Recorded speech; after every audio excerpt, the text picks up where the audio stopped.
Bon baiser de partout. Une émission secrète de...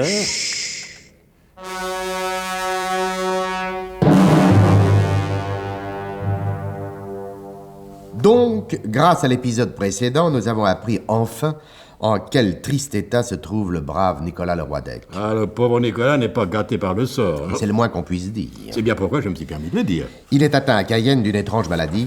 Sans être exactement dans le coma, il dort continuellement. Non seulement il dort, mais il ronfle. Et c'est précisément à cause de ces ronflements qu'une fois arrivé sur la base bibliotronique secrète, en plein cœur de la forêt guyanaise, Nicolas Leroidec a été isolé dans un bungalow situé assez loin de celui occupé par les autres membres de l'expédition. Survient une tempête de neige. Je ne reviendrai pas sur les causes scientifiques de cette tempête de neige pratiquement sous l'équateur.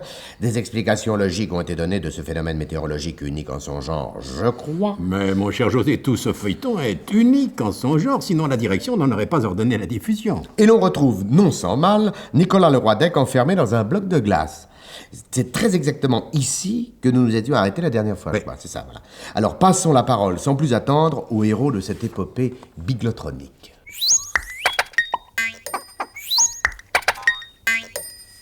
Bande de gougnafiers.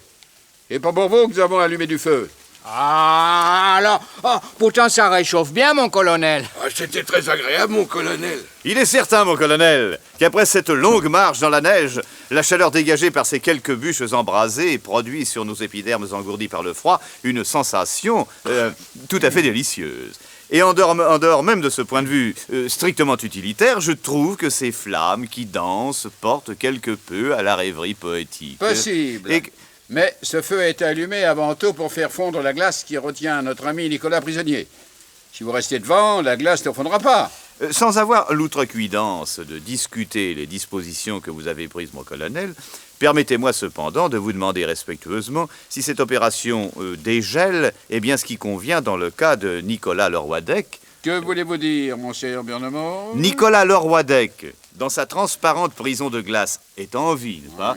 Il respire toutes les 2 ou 3 minutes, certes, mais il respire. Oui, et alors?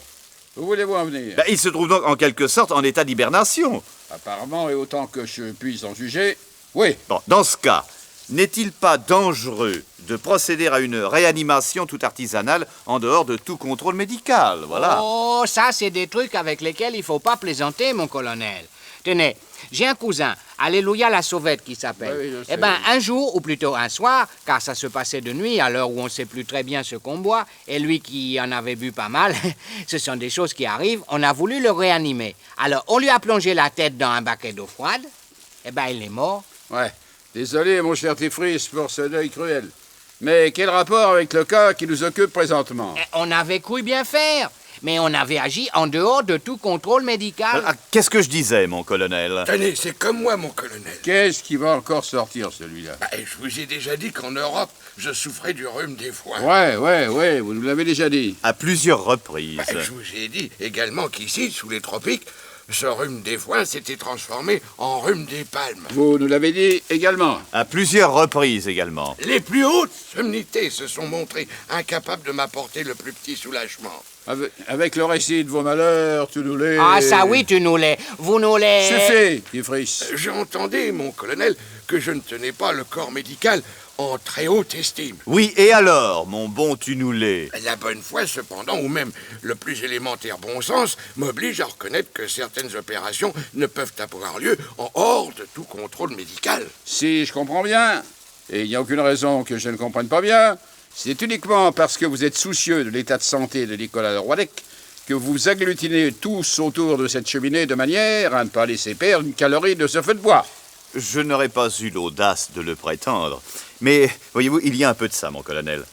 Je ne dis pas que chez nous, ce mouvement fut absolument conscient, mais subconsciemment, en quelque sorte, nous avons fait à Nicolas Leroidec un rempart de nos corps. Et par la même occasion, vous vous réchauffiez. Eh ben, pourquoi pas, tant qu'on y était, mon colonel.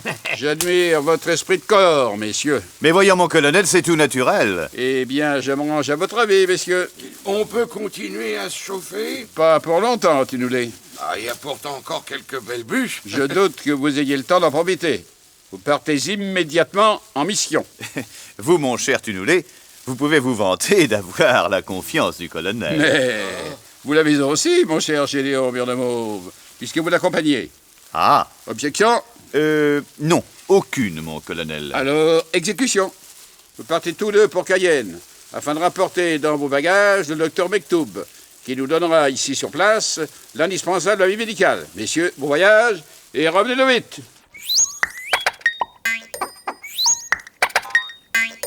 Et pendant que cette scène se déroulait quelque part dans notre beau département d'outre-mer... À Paris, les frères Jules et Raphaël Fauderche mettaient leur projet à exécution. Au fait, quel projet? Depuis le temps, je ne m'en souviens plus du tout. Le cambriolage de l'appartement de Mademoiselle Trouscotte. Ah, c'est vrai, mais où avais-je la tête?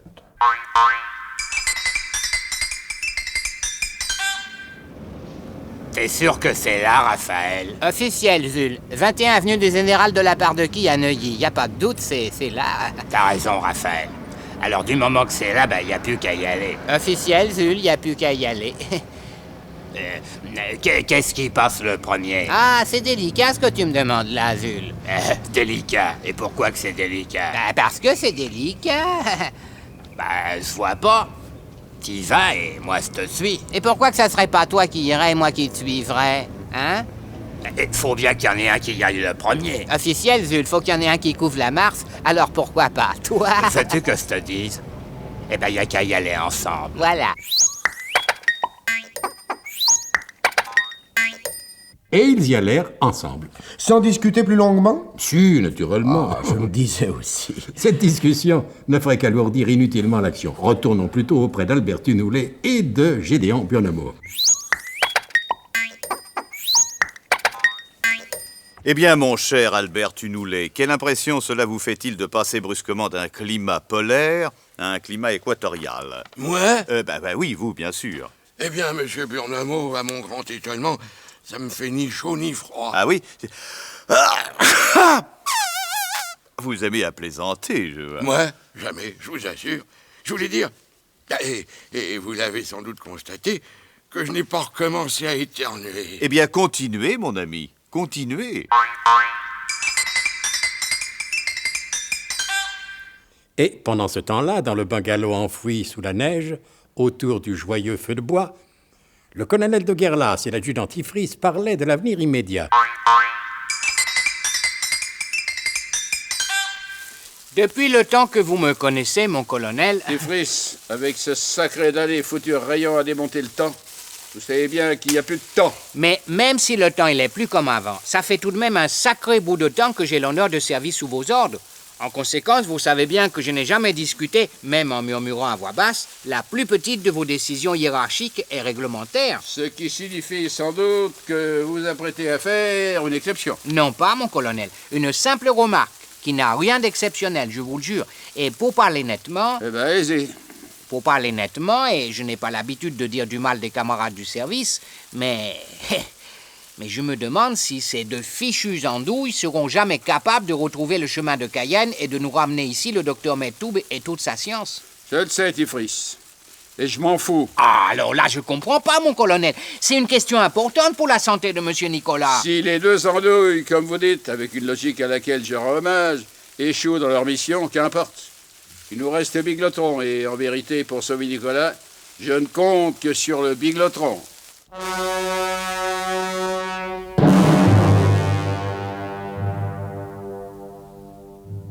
Le colonel de Guerlas a-t-il raison de placer toute sa confiance dans le biglotron? Les deux andouilles échoueront-elles dans leur mission? Albert Tunoulet est-il définitivement guéri de son rhume des palmes? Parti comme c'est parti, il n'y a rien d'étonnant à ce que nous l'apprenions au cours des prochains épisodes de notre grand feuilleton d'aventure, de suspense. Et d'espions qui venaient du froid? Bon baiser de partout. C'était Bon baiser de partout. Une émission secrète de... Pierre Dac et Louis Rognoni. Décryptage et mise en code, Jean-Wilfried Garrett.